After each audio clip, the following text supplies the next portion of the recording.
Olá, meus amigos, tudo bem por aí? Estamos chegando com o nosso Visão Geral de hoje. Visão Geral de segunda a sexta, às 9h30 da noite, pela Rede Família de Televisão. Hoje o assunto, como sempre, todos os assuntos são muito interessantes, hein? Meu amigo, com o tempo você vai percebendo que para ser feliz, você precisa aprender a gostar de você, a cuidar de você e, principalmente, gostar de quem gosta de você. Ser feliz não é ter uma vida perfeita, mas sim reconhecer que vale a pena viver apesar de todos os desafios e perdas. E hoje eu vou conversar aqui no Visão Geral com Amaury Sulzbach, sommelier, claro, especialista em bebidas. Tudo bem? Bem-vindo aqui, Amaury. Como vai? Muito bem. Sulzbach. Sulzbach não é do Nordeste, né? Não. Não, é da onde? É alemão. Alemão. Mas você é brasileiro, né? Sou catarinense. Catarinense. Aliás, a cultura alemã, a cultura italiana, a cultura europeia se instalou praticamente no sul do país, em Santa Catarina principalmente, não é? Mas seus pais ou seus avós? Meus avós. Meus avós por parte de pai eram alemães. Perfeito, muito bem. E gozado, você é o sommelier, ele é um especialista em vinho ou em qualquer tipo de bebida? O sommelier, ele é especialista em bebidas, com uma ênfase maior em vinho, mas ele também é relacionado chá, café, água. Ah, tá. Não necessariamente não precisa ser bebida alcoólica. Não. Ah, então entendi. Por isso que tem água aqui hoje, ó. E gozado que existem sommeliers espalhados pelo mundo responsáveis por cartas de restaurante de água. De água? De água. Mas sommelier de água até eu seria. Porque a água tem 3 propriedades: insípida, inodora e incolor. Não tem cheiro, não tem gosto, não tem cor. O que mais? O que não tem gosto, não tem cheiro, não tem cor, o que a gente tem que entender muito sobre isso? Cada água tem a sua característica principal. Tem mais sódio, menos sódio, e cada funcionalidade dessas características influenciam na harmonização, seja para o vinho ou seja para a comida. Olha só, nós vamos aprender hoje aqui, hein? Amaury Sulzbach é sommelier pela Associação Brasileira de Sommeliers e pela Wine Spirit, é isso? Isso. Na Inglaterra? Isso. Também especializado em cervejas, destilados e cachaça. É responsável pela área de bebidas da rede do Empório Santa Terezinha, aliás, muito famoso aqui em Campinas, com unidades em Campinas, Piracicaba e Ribeirão Preto. Uma pergunta boba que eu vou fazer: você bebe? Eu falo que eu bebo de segunda a sexta a trabalho, sábado e domingo é por prazer. Fora isso, a gente não bebe. Tá certo. Muito bem, vamos começar falando aqui dos espumantes. Isso não significa que nós não possamos nos enveredar por outras bebidas, tá certo? Vamos falar um pouquinho aqui dos espumantes, que agora com o final do ano aumenta demais o consumo, né? Sem dúvida. É a época do ano onde o espumante tem mais notoriedade. O espumante sempre foi encarado como uma bebida festiva, né? Sei. E pensando aí Natal, Réveillon, ele está em evidência total. Com o passar dos anos, ele vem se demonstrando ao longo do ano, mas ainda a principal época são as festividades de final de ano. A resposta que você me deu aqui no começo, que eu achei tão interessante: segunda a sexta você bebe por obrigação de ofício, né? Isso. E depois por, sei lá, por prazer e tal. Interessante alguém falar assim: olha, gente, eu não tenho vontade, mas eu tenho que beber porque eu trabalho, essa é a minha função, né? Mas a gente fala quando beber, a gente está falando em termos moderados, né? Exatamente. Claro, né? O que é o espumante? O espumante é aquele que tem aquelas borbulhas e tal? Exatamente. O espumante não deixa de ser um vinho, ele é um vinho que contém gás carbônico. E esse gás é gerado pela fermentação, onde as leveduras transformam o açúcar em álcool e gás carbônico. Aí você tem os tranquilos, que são os vinhos que não têm as bolinhas, que nós chamamos de perlage, e você tem o espumante, que são os gasosos. Entendi. E o espumante também tem o seco, o doce. Exatamente. O rosé. Tem uma variação grande e é muito interessante, porque você tem os natur, que vem da denominação de natural, onde ele contém só 3 gramas de açúcar por litro, então ele é o mais seco dos espumantes. Em seguida você tem o extra brut, que ele fica de 3,1% de grama de açúcar por litro até 8. Entendi. Brut, que aí tem de 8 a 15, o demi-sec que tem de 15 a 50, e aí os moscatéis e os doces, que são mais de 50. Agora, quando você fala açúcar, é açúcar mesmo, não é só o açúcar da fruta, não. Não, é um concentrado de açúcar. De açúcar mesmo? De açúcar mesmo. Na França, por exemplo, eles usam açúcar de beterraba, no Brasil é cana-de-açúcar. Tá. Eu me lembro uma vez que alguém, num determinado churrasco, não sei se o uísque harmoniza com churrasco, mas enfim, a pessoa foi tomar um uísque e colocou um pouquinho de guaraná. Aí alguém lá ficou bravo, você tá louco? Os escoceses demoraram 100 anos para tirar o açúcar do malte, você vai colocar açúcar no malte? Então, o açúcar, quando você fala, o espumante, que ele tem mais, um concentrado maior de açúcar e tal, ele é um pouco mais complicado para a saúde? Veja bem, se você pensar pelo lado, por exemplo, uma pessoa que tem diabetes, o espumante doce não vai ser o mais recomendado. Perfeito. Mas esse açúcar, só para esclarecer, o açúcar que contém é açúcar residual da própria uva. Você só adiciona um pouquinho de açúcar, que não é da própria uva, para gerar a segunda fermentação no caso de alguns espumantes. Sim. Que nós dividimos a categoria de espumantes em duas famílias. Os champenoise, que são os de método tradicional, que a segunda fermentação ocorre na garrafa, e os de Charmat, onde você fermenta tudo em tanque de aço e em garrafa pronto. Para ser sommelier, você faz... existe alguma faculdade ou é um curso? Existem os cursos de formação. No caso, os que eu fiz foi o da ABS, que é a Associação Brasileira de Sommelier, e o da Wine Spirit, que é a instituição inglesa.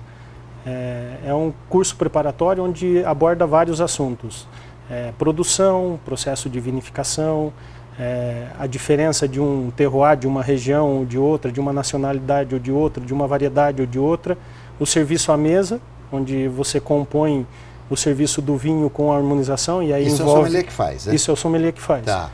Se confunde muito sommelier com o enólogo. Então, isso que eu ia falar. Tem o enófilo... O enófilo é o apreciador. O apreciador. Tá. Quase todos somos enófilos, né? Todos somos enófilos. Às vezes você fica falando, eu sou enófilo, a pessoa, mas isso não pega, né? Às vezes a pessoa pensa que é uma outra coisa. Aí, o enólogo é o que... Produz. O produtor é enólogo. O enólogo é o que cria. Tá. O sommelier é o que representa o enólogo perante ao consumidor. Perfeito, muito bom, muito bom. O espumante é uma bebida mais feminina, não? Não. Você tem uma variação muito grande, né? Desde o mais seco até o mais doce. E com o já foi uma bebida muito mais voltada para o público feminino, mas com o passar dos anos é uma bebida presente. E também cada espumante harmoniza com determinado tipo de comida? Exatamente. Cada espumante tem uma característica. Por exemplo, carne, eu vou ao restaurante, eu peço um filé. Ou também tem que saber que tipo de filé que vem, se é parmegiana, se não é, tem que saber isso também? Tem. Quanta coisa que tem? Você tem dois termos de harmonização. Harmonização por compatibilidade, onde você vai associar o doce com o doce, e harmonização por contraste, onde você vai fazer a harmonização de doce com salgado, por exemplo. O que é importante a gente saber tratando-se de espumante? Quando você tem os espumantes feitos do método tradicional, champenoise, são espumantes mais volumosos em boca, que tem um pouco mais de estrutura, mais corpo. Esses espumantes vão harmonizar, por exemplo, como você citou, com a carne. Com pratos mais robustos. Quando você pega a outra família de espumante, que são os Charmat, são espumantes mais frescos, mais leves, tendem a harmonizar com pratos mais leves. Uma salada, um sushi, um sashimi, uma entradinha. Tá. Então, massa já é mais pesado também? Depende do molho. Para fazer uma harmonização... Mas eu vou falar para você, Maurício. Se eu estou num restaurante, você vai... Para saber tudo isso aí, vai dar na hora de eu pagar a conta, eu ainda não pedi um espumante. É muita coisa para saber. A harmonização que eu recomendo é uma boa companhia. Nada que um pedacinho de pão, um bom copo de água não resolva. Perfeito. Então, o que a gente tem que fazer é degustar, né? Sem dúvida, muito legal. Essa é a melhor harmonização. A melhor harmonização de todas. A boa companhia, muito legal. Como eu queria falar de outras coisas também, podemos falar de vinhos também? Claro. O espumante é um vinho, né? O espumante não deixa de ser um vinho. Não deixa de ser um vinho. O Brasil é bom fabricante? Tem bons espumantes no Brasil? Não? Então, 70% do que nós consumimos de espumante hoje no Brasil é de produto nacional. E é a nossa grande pérola. Hoje, comparado a nível mundial, o nosso espumante, a cada ano que passa, é mais reconhecido. Diz que o Galvão Bueno é um grande fabricante de espumante. É um bom fabricante de espumante. Não só de espumante, como ele tem uma vinícola e alguns vinhedos na Itália. Vinícola Bueno, né? Bueno. Tá. Ao que me consta, os vinhos tintos e tal desta vinícola são lá mais ou menos nota de 5 a 6,5, 7, mas que os espumantes são bem no 10. São excepcionais. Mas sem isso aí é dúvida. por conta do que? Da nossa uva ser muito boa também? Exatamente. Tem uma característica que influencia muito para o nosso espumante ser bom, porque na época da colheita no sul do país, onde é responsável pela maior produção de vinho no Brasil, chove muito. O espumante, como o fator que determina e o fator principal do espumante é a acidez, se colhe a uva mais cedo. Então, o nosso clima, o nosso solo é ideal. Com esse fator de nós podermos colher mais cedo, favorece a produção de espumante, fazendo com que o nosso espumante hoje, sem sombra de dúvida, é reconhecido como o melhor da América Latina. Olha que legal, hein? Que legal, muito bom mesmo. Ô, Mauri, eu sempre achei,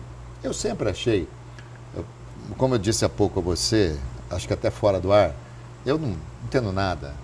Eu sei o que eu gosto e o que eu não gosto.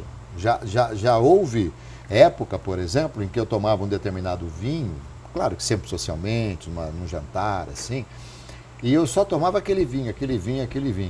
Aí depois eu passei, por indicação de alguns amigos, a tomar um vinho melhor que aquele, e quando eu voltei a tomar aquele vinho, não consegui tomar mais. Eu costumo dizer que, para quem conhece o ótimo, o bom é pouco, né? Então, mas aí eu sempre achei que o interessante é porque o homem, ele tem lá e pede um vinho sempre seco, vinho tinto seco e tal. Mas é fino até você chegar no restaurante e pedir um vinho, um frisante, um vinho assim, como a gente falou há pouco aqui, um espumante. Não, é muito fino, como a gente falou da harmonização. Você pode abrir um jantar com espumante, você pode dar sequência com o prato principal ou até mesmo sobremesa. O Brasil produz excelentes moscatéis. Moscatel é um espumante doce. Para acompanhar uma torta de limão, as frutas tropicais do Brasil, é uma harmonização perfeita. E você pode, por exemplo, misturar espumante com tinto ou tem problema? Não tem problema nenhum, desde que você tenha uma sequência lógica por peso. Você nunca vai poder servir um vinho tinto que tem corpo maior que o espumante antes do espumante, mas desde que você tenha uma sequência. Ah, tá. Interessante. Bom, mas a mistura de bebida alcoólica nunca foi salutar, né? Não. Ela pode trazer consequências, né? Tomar uma cerveja, tomar um vinho, por exemplo, traz consequências. Não é o ideal. Não é ideal. De maneira alguma. Muito bem. Quanto aos nossos vinhos, vamos falar um pouquinho dos vinhos, os vinhos tintos. O vinho tinto, ele é o que mais harmoniza com mais tipos de comida, não? Não necessariamente o que mais harmoniza, mas é o mais consumido. É o mais consumido. As pessoas têm a maior paixão pelo vinho tinto. Com o passar dos anos, o rosé vem crescendo muito no consumo. Pelo nosso clima, de um país tropical, nós deveríamos consumir muito mais branco e rosé do que tinto, na teoria. Na prática, a gente consome muito mais tinto como qualquer outro lugar do mundo. Mas os outros vinhos vêm crescendo o consumo também. Agora, toda vez que você toma um vinho, você necessariamente faz com que ele seja acompanhado de água? Exatamente. Por quê? Porque, como as outras bebidas alcoólicas, tudo que tem álcool desidrata. O ideal é que você, ao mesmo tempo que você tome o vinho, você tome a água para ir hidratando. E existe uma quantidade assim, olha, você tomar uma taça de vinho, você tem que tomar 2, 3 taças de água? Para cada taça de vinho, o ideal é um copo de água, uma taça de água. Ah, então é a mesma proporção. A mesma proporção. E isso aí evita que você tenha, ou qualquer, quando o vinho é bom, você não vai ter, você no dia seguinte nem se lembra dele. Evita de você ter enxaqueca, dores de cabeça no dia seguinte. A hidratação é fundamental. Essa é a razão. Essa é a razão. Sem contar que você vai limpar as papilas gustativas e saborear e apreciar ainda melhor o seu vinho. Então essas papilas gustativas são as que precisam ser toda hora lavadas, digamos assim, pela água para que ela possa mais admirar o sabor do vinho. Exatamente. E falando do espumante, usando as papilas gustativas, a acidez e o gás carbônico que contém nessa bebida, quando harmonizado, por exemplo, com um prato que é típico no Brasil, que é a feijoada. A feijoada é rica em gordura, sal. Quando você toma o espumante, ele tende a limpar as papilas gustativas, melhorando a percepção do prato e também da bebida. Olha aí, tá vendo? Bom, gente, estou conversando com o Maurício Susbach aqui no nosso Visão Geral.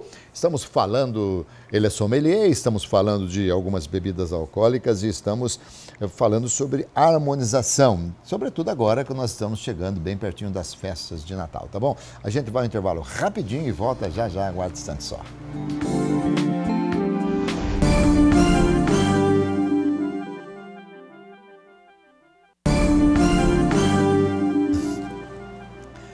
Já retornamos aqui com a Visão Geral de hoje, conversando com a Maurício Susbach, sommelier. Ô Mauri, é interessante que quando eu nunca vi alguém chegar ao restaurante, pedir um vinho. O sommelier indica, mas ele não serve, quem serve é o garçom, né? Normalmente o E o vinho tem que ser aberto na mesa ali, né? Exatamente. Não pode vir aberto lá de dentro, Exatamente. Né? Muito bem. Eu nunca vi alguém falar que não tá bom. Por que é que eles pegam naquela taça maravilhosa, né? Naquele cálice e tal, o cara coloca um pouquinho de vinho, ele dá uma mexida assim, dá uma cheirada, dá uma olhada, dá uma degustada, e aí ele fala, tá bom, o que não estaria bom? O que poderia acontecer que do cara fala, não quero esse vinho. Vamos lá. Isso diz muito respeito com a profissão sommelier, né? A origem da profissão nada mais era que defender a realeza. Qual que era a função do sommelier naquela época? Era provar o vinho antes de o rei beber, porque se tivesse veneno, quem morria era o sommelier. Ah, entendi. Isso foi transferido, esse evento foi transferido para o consumidor. No caso de um restaurante, você sentou à mesa com seus convidados e você escolheu uma garrafa de vinho. Na maioria das vezes, quando tem algum problema, seja por contaminação da rolha, por problema de temperatura, mal armazenagem, o vinho está estragado. E acontece, 1% do que é produzido no mundo tem problema. Então, eu vou servir, ao invés de eu criar uma situação desagradável a todos os seus convidados, eu vou parar no anfitrião. Então, você vai fazer o trabalho que era feito pelo sommelier. Tá. Fora do Brasil, em alguns países, quem faz essa prova é o sommelier, para evitar até que o anfitrião passe por essa situação. Situação desagradável. Exatamente. Mas no Brasil, a regra que a gente tem, ou a maneira que a gente serve, é o anfitrião, porque se tiver algum Muito problema... bem. Bom, primeiro que não sabia disso, mas me foi falado certa feita que essa era a forma da gente sentir se a temperatura do vinho estava no agrado de quem iria consumir. Então, não é isso. Também. A temperatura de serviço é fundamental. Mas eu posso falar, eu quero mais gelado, por exemplo. Perfeitamente. E aí a gente resolve de que maneira? Colocando no baldinho com gelo, deixando ele resfriar. Aliás, o vinho tinto se serve gelado ou natural? Eis a questão. Esse é um mito que tem muito, que se criou ao longo dos anos e é muito forte por trás do vinho. Quando a gente busca na literatura, as orientações que a gente tem é de consumir o vinho em temperatura ambiente, mas não diz respeito à temperatura ambiente do Brasil. Então, todos os vinhos, seja ele branco, tinto, rosé ou espumante, têm uma temperatura ideal. Os tintos variam de 15 a 18 graus. Os espumantes, por exemplo, de 5 a 8. Qual que é a minha recomendação? Que a gente sempre deixe, por exemplo, no caso dos tintos, a 15. Porque se ele estiver mais fresco, com o passar do tempo, em alguns minutos na taça, você chega na temperatura ideal. Se ele estiver na taça mais quente, para voltar é difícil. Não tem como, tá certo, entendi. E faz toda a diferença em termos de aroma e sabor. Quando o vinho é servido, o vinho tinto, por exemplo, servido quente, em demasia, ele vai realçar o álcool. Então, não é que o vinho é ruim, você vai ser muito mais perceptível o álcool. Entendi. Quando ele é servido gelado, muito frio, você mascara o álcool e aí realça o tanino. Então você vai sentir muito mais amargor, muito mais rispidez no vinho tinto. Então por isso que é ideal servir na temperatura... Tá. Agora, Amaury, alguém me disse que você pega uma garrafa de vinho, se você colocar o dedo na parte de baixo, se for bastante fundo, e se o vinho tiver um teor alcoólico acima de 13, 14, 15, é o vinho ideal. Tem a ver? Tem e não tem. Há muito tempo atrás isso fazia sentido. As garrafas com fundo maior era sinônimo de qualidade. Por quê? Porque nós tínhamos uma oferta de garrafa muito limitada. O vinho, se você, produtor de vinho, tivesse o seu melhor vinho, obviamente você envasaria na melhor garrafa. Com certeza. Essa garrafa que tem o fundo maior, ela tem uma concentração de vidro maior, então ela é mais resistente.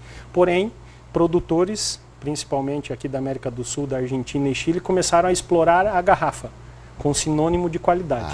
Então entendi. deixou de ser correto. De ser Quando você pega, por exemplo, vinhos famosos, ícones mundiais, como um Brunello de Montalcino, que é um dos ícones da Itália, a maioria deles tem o fundo quase raso. Quanto custa uma garrafa desse vinho? De 300 a 5 mil, 10 mil reais. O mesmo vinho? Não, aí muda safra, produtor. Entendi. Um vinho muito famoso, tal do Peramanca. Exatamente. É português, Português. Bom vinho. Muito. Nem imagino o gosto que tenha.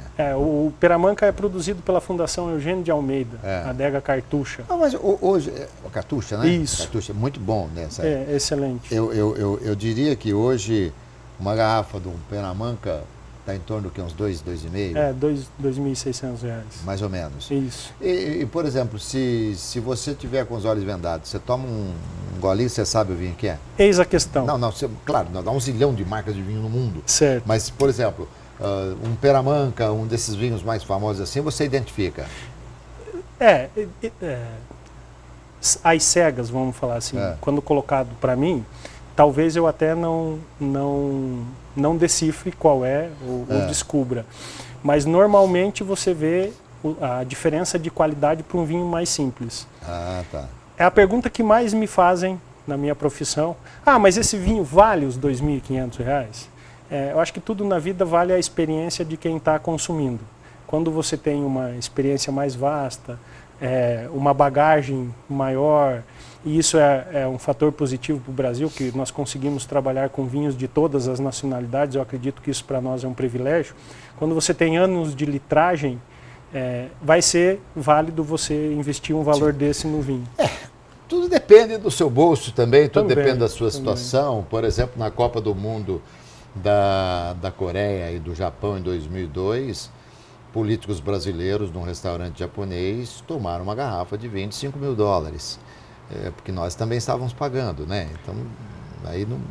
Eu acho que tudo é relativo, né? O que você faz, a gente não pode criticar, quem somos nós para julgar, tá certo? Mas é isso aí, de repente o que tem um extremo valor para você, não tem para mim, tem para mim, tem para você e por aí afora, né? Exatamente. Mas valor nunca foi sinônimo de qualidade. Exatamente.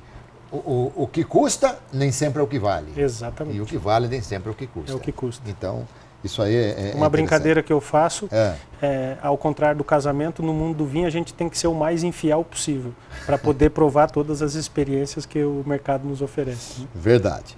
Vamos sair do vinho, nós temos uns 3 minutinhos aqui, vamos falar sobre cerveja? Vamos lá. As artesanais estão invadindo de vez, já invadiram de vez o mercado? Exatamente. A cada ano que passa, a tendência é aumentar o consumo de cerveja artesanal. E as nossas cervejas tradicionais, digamos assim, aquelas de linha de frente e tal, dessas marcas, da Ambev e tal, essa coisa toda, essas cervejas estão vendendo muito menos ou elas se reforçaram, elas melhoraram a qualidade, não? A qualidade eu acho que se mantém. Eles têm buscado novos produtos dentro do mix ou do portfólio deles. É notório que o volume caia, porque a cada dia que passa, abre uma nova cervejaria artesanal. Existe um conceito muito forte se criando no Brasil, que é o que se existe fora do país há muito tempo, que é o growler, de você comprar a garrafinha e ir na cervejaria, e isso eleva a qualidade significativamente, porque você está comprando a cerveja direto do tanque, muito mais fresca, muito mais viva. Então, isso tudo influencia no consumo e impacta essas grandes marcas. Né? Sim. O Brasil é um grande consumidor de cerveja? Muito, muito. Quando a gente pega a per capita em consumo de vinho e o consumo de cerveja, a cerveja dispara. Disparada. Mas até porque raríssimas pessoas conseguem tomar uma garrafa de vinho sozinho. Raríssimas, imagino. Exatamente. E o nosso clima favorecia exatamente. o consumo. Se você pegar na parte do inverno, você vai vender um pouco mais, né? O normal, por exemplo, existe um consumo normal entendido por vocês, sommeliers, por exemplo, uma garrafa de vinho, todas têm 750 ml, né? Exato. Basicamente. O normal é, por exemplo, que ela seja consumida por 2 pessoas, um casal, por exemplo. Exatamente. É uma garrafa de vinho. Quando a refeição, quando acompanhando a mesa, uma garrafa é o volume ideal para 2 pessoas. Mais do que isso aí já passou a ser exagero, né? Aí... Mas se bem que uma garrafa de vinho, tomando metade de cada um, já é super complicador se você for pego numa blitz, alguma coisa, porque já vai dar um teor alcoólico muito grande no corpo. Uma taça já é suficiente. Uma taça já é suficiente, né? Mas gozado. Isso modificou muito com o comportamento? Muito. Influencia até nas degustações que a gente faz em loja. No dia a dia as pessoas evitam até experimentar por conta do medo da... É isso aí. Você ia falar alguma coisa que eu te interrompi. Eu gosto muito, e eu puxo sempre a sardinha para o lado do vinho, né? Mas é raro você ver pessoas ingerindo altos volumes de vinho, ao contrário de outras bebidas como a cerveja. Né? Altos volumes, é verdade. Isso aí é extremamente complicado. Uma bebida mais nobre, que vai sempre à mesa, né? Perfeito. Pega a sua água. Tintim. Tintim. Fazer um tintim aqui com água, hein? Falando de vinho, de espumante e brindando com água. Mas é isso aí. Querido, obrigado, viu? Obrigado, eu. Muito bom falar com você, Amaury. Prazer estar contigo. Muito bom. Grande sommelier, Amaury Susbach, nosso entrevistado de hoje no Visão Geral aqui pela Rede Família de Televisão. Lembrando a você que de segunda a sexta-feira tem à 1 da tarde o RF Esporte Clube, que eu apresento com muito carinho para todos vocês, tá bom? Saúde, paz, alegria, sorte para todos nós. Tchau, pessoal.